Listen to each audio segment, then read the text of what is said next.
আজকে চলছে শিং মাছের বিউটি ট্রিটমেন্ট। কোনো সাবান না, শ্যাম্পু না। এই যে পেঁপে পাতা দেখছেন, এটা দিয়ে ধুয়ে মাছগুলোকে একদম সাদা করে ফেলবো।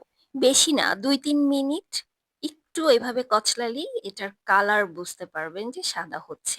এখানে আমি অবশ্য পরে আরো কিছু পাতা এড করেছিলাম, আবার কিছু পেঁপেও এড করেছি। এটার সাথে আসলে পেঁপের ছিলকা বা কিছু পেঁপে দিলেও মাছগুলো এরকম ভাবে কচলে ধুলেই সাদা হয়ে যাবে। এক পর্যায়ে মাছগুলো বলছে, "আমাকে এত কচলাচ্ছ কেন?" আমি বললাম, "চুপ থাকো, একটু শান্ত থাকো। একটু সুন্দর হতে হলে কষ্ট তো করতেই হবে।" এটাই হচ্ছে শিং মাছ ধোয়ার পারফেক্ট হ্যাক। পেঁপে পাতা প্লাস ভালো করে ঘষা। নো দুর্গন্ধ, নো স্লিপারি। দেখুন কি সুন্দর ঝকঝকে সাদা হয়ে গেছে মাছগুলো। পেঁপে পাতা মানেই কিন্তু শিং মাছের স্পা ডে। দেখুন মাছগুলো কতটা ফ্রেশ এবং ক্লিন লাগছে।